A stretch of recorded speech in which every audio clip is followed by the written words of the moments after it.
Hello guys, self inspired 1111 में आपका स्वागत है। I am your host.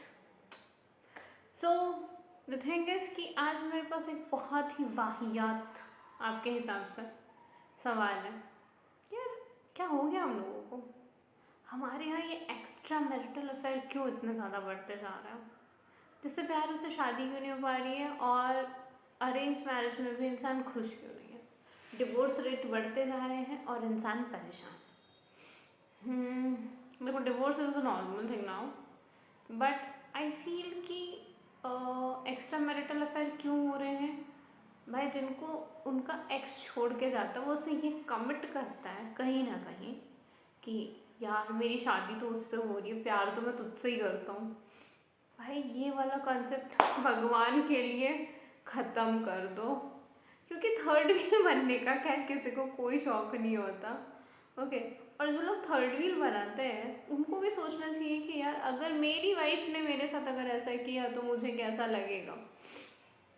मतलब मुझे तो लगता है फर्स्टली, अगर आपके बंदे की शादी किसी और से हो रही है तो फिर भूल जाओ उसे, लेट इट बी।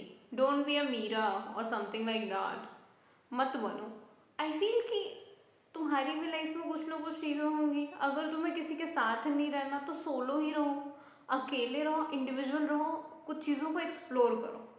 ठीक है, that's what I feel. Because एक जो चीज़ होती है ना कि सेल्फ रिस्पेक्ट जिसे हम कहते हैं बेसिकली, उसके साथ एक सबसे इम्पॉर्टेंट चीज़ ये होती है ना कि आपका जो पूरा का पूरा हिसाब है वो ऐसा हो जाता है कि आपको समझना चाहिए कि आप सिर्फ एक ज़िंदगी नहीं, कई ज़िंदगियाँ बर्बाद कर रहे हो। तो regarding this extra marital affair, जिसको लोगों ने बहुत ही ज़्यादा नॉर्मलाइज कर दिया है, बट मुझे लगता नहीं होना चाहिए। क्योंकि मैंने ये चीज़ बहुत देखी है।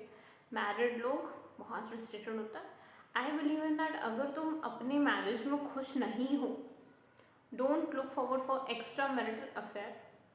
आप अपने रास्ते सेपरेट करो, फिर आपको जिसके साथ भी जाना है आप जाओ, कोई वो नहीं है। बट एक्स्ट्रा मैरिटल अफेयर करके आप एक तीसरे बंदे को अपनी लाइफ में पहले तो जगह दे रहे हो, उसके बाद उसे ये हक दे रहे हो कि वो तुम्हारी लाइफ में इंटरफेयर कर सकता है और तुम उस पर कंट्रोल कर सकते हो। I feel this is not required. Okay, I believe in that कि अगर कोई बंदा, तुम्हें पता है कि वो शादीशुदा है या उसकी शादी होने वाली है, तो उसको छोड़ दो। मतलब being a girl I am saying this because ये चीज़ें हैं कि लड़कियां बहुत ज़्यादा वैसी हो गई हैं, होपफुल कि अरे यार क्या ही हो गया, ठीक है शादी ही तो हुई है, क्या ही फ़र्क पड़ता है, मैं तो एज अ गर्लफ्रेंड ही रहूँगी ना। क्यों रहना है तुम्हें एज अ गर्लफ्रेंड? क्यों रहना है तुम्हें? कुछ भी क्यों करना है उसके लिए? आई बिलीव इन दैट कि थोड़ा सोचो, रुको। देखो, अकेले रहना कभी बुरा नहीं होता, that's what I believe. Because ना, मेरे को पता है यार, अकेले रहना बुरा नहीं होता। जब आपको खुद से प्यार होता है तो आपको अकेलापन फील नहीं होता, फर्स्ट थिंग। सेकेंड थिंग ये है कि अगर आपको अकेलापन फील भी हो रहा है तो नेचर से जुड़ो, जानवरों से जुड़ो, which is okay.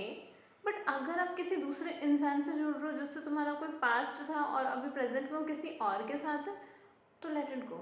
Simply just let it go. Because फिर वो चीज़ें वैसे वर्क नहीं करेंगी, फिर वो चीज़ें हमेशा ही कॉम्प्लिकेट होती हैं।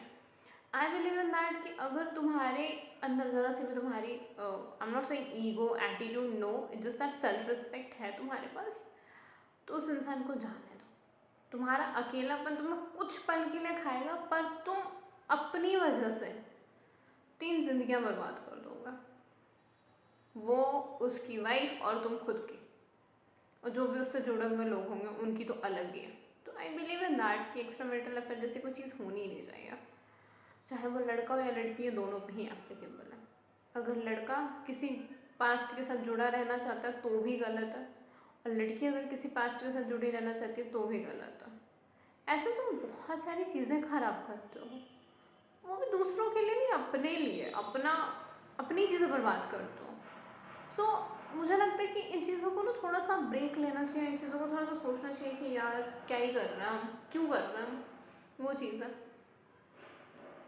हमारे यहाँ इन चीज़ों को अभी तक इतना नॉर्मलाइज नहीं किया है। मतलब word I believe in that कि नहीं, में होना भी नहीं चाहिए इवन नॉर्मलाइज। क्योंकि अगर आप इन चीज़ों को नॉर्मलाइज कर दोगे तो उसके इफ़ेक्ट्स बहुत ही बुरे होंगे।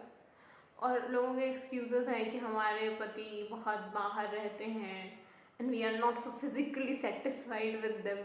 तो हम इसलिए एक्स्ट्रा मैरिटल अफेयर करते हैं। आई बिलीव तुमको नहीं करना चाहिए, दैट्स एथिकली रॉन्ग।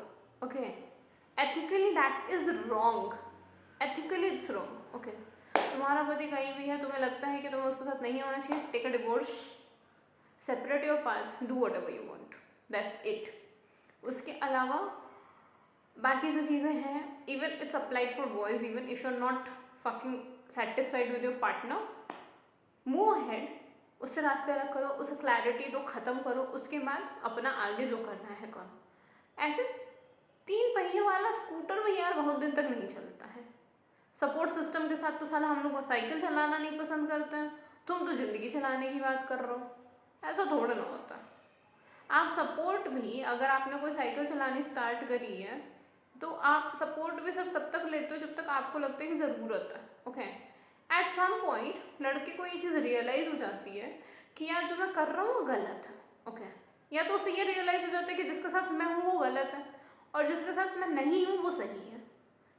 तो जब ये रियलाइज़ हो जाए या ना भी हो तो तुम 2-2 जिंदगियाँ क्यों बर्बाद कर रहे हो? आई थिंक इन चीज़ों को ना थोड़ा सा और समझने की ज़रूरत है कि देखो, this is not something you are going to, तुम्हारे पास ऑप्शंस होने चाहिए बट तुम्हारी प्रायोरिटी भी तो होनी चाहिए।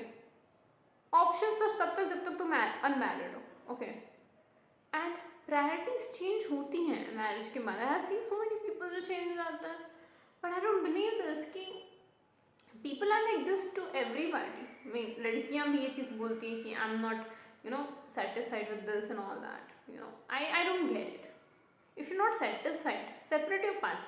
छोड़ क्यों नहीं सकते? बिकॉज पैसा है, पैसा नहीं छोड़ा जाता, बिजनेस है, कैसे छोड़ देंगे, कमाता है, क्यों छोड़ देंगे? अगर तुम्हें पैसे की पड़ी है तो एक्स्ट्रा मैरिटल अफेयर क्यों करना है?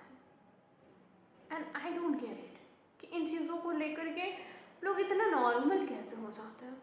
मैं तो नहीं हो पाती हूँ यार। मेरा एक बंदे के साथ था, उसने मेरे को बोला कि वो मैरिड है और मुझे वो बात तब तक नहीं पता थी, तो मैंने उसको, जैसे मेरे को पता चली within a second, I said just get lost, I am not talking to you any मोर।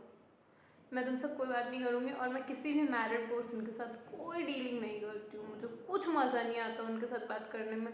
मुझे बहुत इरिटेटिंग लगते हैं वो लोग जो मैरिड होता है और उसके बाद भी वो ऑप्शंस खोज रहे होते हैं, तो मुझे उनसे बहुत ही ज़्यादा इरिटेशन होती है। एंड आई बिलीव कि सारी लड़कियों को थोड़ा इरिटेट तो होना चाहिए कि भाई वो मैरिड है, भले वो तुम्हारा पास्ट में बॉयफ्रेंड रह चुका है, फ्रेंड रह चुका है, कुछ भी रह चुका है, be into your limits. और उस चीज़ को हमेशा रियलाइज़ करो कि यार अगर उसकी शादी हो चुकी है तो उसकी अपनी खुद की लाइफ है, उसकी खुद की अपनी वाइफ है एंड ऑल दैट। उन चीज़ों को प्रायोरिटाइज करो और लेट हिम बी। जाओ, दफ़ा हो, कोई लेना देना नहीं है मेरा तुमसे, ख़त्म करो। थर्ड व्हील बन के ना घूमने की ज़रूरत नहीं है, दैट्स व्हाट आई बिलीव। क्योंकि अगर आप एक बार थर्ड व्हील बन जाते हो ना तो फिर आपको वैसा ही ट्रीटमेंट मिलता है कि एक सम पॉइंट ऑफ टाइम के बाद आपको लगने लगता है अरे यार बेंचो कहाँ फंस गए यार, यहाँ तो ऐसे ट्रीटमेंट है। मैं तो बता रही हूँ अपनी फ्रेंड के साथ, अगर उसका बॉयफ्रेंड, वो और उसका फ्रेंड, उसका बॉयफ्रेंड अगर जा रहे हैं साथ में मूवी देखने, मैं वहाँ नहीं जाना प्रेफर करती हूँ। तुम तो किसी के लाइफ में इंटरफेयर करने की बात कर रहे हो, मेरे से वो भी नहीं होगा। I am into that only. एक बार क्या हुआ था कि मैं अपनी किसी फ्रेंड के साथ मूवी देखने गई थी। शी साइड कि मेरा बॉयफ्रेंड आ रहा है, उसके साथ अपन चलेंगे मूवी देखने। I felt really really bad and I told her कि भाई देख, अगर तेरे को मूवी मेरे साथ देखनी है I am okay with it, but अगर तुझे किसी रैंडम से बंदे के साथ देखनी है तो जाके देख, आई am not okay with it. मेरे को थर्ड व्हील बनने का कोई शौक नहीं है, मैं कबाब में हड्डी बनना बिल्कुल पसंद नहीं करती। एंड ये तो मेरी सिर्फ फ्रेंडशिप वाली बात है। मैं एक्स्ट्रा मैरिटल अफेयर वाली बात तो ऐसी होती है कि भाई मेरे को अगर कोई सामने से बोले ना मैं मैरिड हूँ और I am interested in you, I am like okay fuck off, I am not interested in you any how the situation is. So it's just that. I think लोगों को ये चीज़ सोचनी चाहिए और अपने आप को पहले प्रायोरिटाइज करना चाहिए, उसके बाद किसी को प्रायोरिटाइज करना चाहिए। That's what I believe. Because मुझे ऐसे पता चलता था कि हाँ भाई जिससे मैं डील कर रही हूँ he is married or something like that. Oh God, just chuck it यार। थोड़े दिन के लिए बुरा लग सकता है, कुछ भी हो सकता है, just let it B. Individual हो, इंडिपेंडेंट हो, अपने ओपिनियन रखते हो, तो इसमें अपना ओपिनियन क्यों नहीं रखना? प्यार अंधा होता है, that's what I know, but प्यार प्रैक्टिकल भी होता है, दैट्स इवन आई नो। कि किसी भी मैरिड पर्सन के साथ कृपया करके डील ना करें, क्योंकि वो आपकी आने वाली ज़िंदगी को तबाही की तरफ लेके जा सकता है। तो उस तूफान से बचने के लिए अपने आप को उस समंदर के किनारे से सुरक्षित रखिए। सो आप सेफ रहेंगे, क्योंकि उस समंदर की लहरें आपको बार बार अपनी तरफ आकर्षित करेंगी, क्योंकि लहरें देखना हर किसी को पसंद होता है, बट इस तरीके की चीज़ें हर किसी को नहीं पसंद होती। So let it B. I will say this कि मैरिड इंसानों से, मैरिड लोगों से, जो लोग मैरिड हैं उनकी लाइफ कृपया करके ना बर्बाद की जाए, चाहे वो लड़का हो या लड़की। This is for the both. अगर आपको ऐसे तूफान का अंदेशा होता है कि आपकी लाइफ में ऐसा कोई तूफान आने वाला है, तो पहले से सतर्क हो जाइए, समझिए और अपने आप को उसके अनुसार उस सीमित सीमा से ना दूर कर लीजिए, क्योंकि वो जो चीज़ें हैं जो आपके ऊपर आएंगी, फिर वो आपके ऊपर एलिगेशंस लगाएंगी, आपको फिर ह्यूमिलिएट करेंगी। And I don't want to say, but कोई भी इंसान ये कभी नहीं चाहता कि उसे इस तरीके के कभी भी ह्यूमिलिएशन का सामना करना पड़े।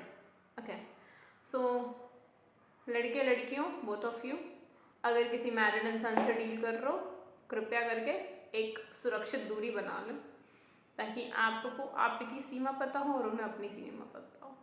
आई विल से कि जस्ट ब्रेक ऑफ, ख़त्म, जस्ट डू इट, सिंपल।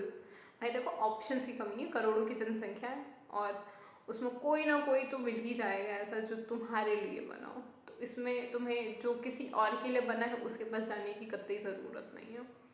सो बहुत बोल दिया मैंने। Keep watching guys, I am here for you. Do like, subscribe and share. Comment करके बता दो यार, क्या बकचोदी मैं करा करती हूँ। Let me know in comments मेरे बारे में आप लोग के क्या ओपिनियन है, how do I look. Just let me know in comments. Bye bye. Oh God.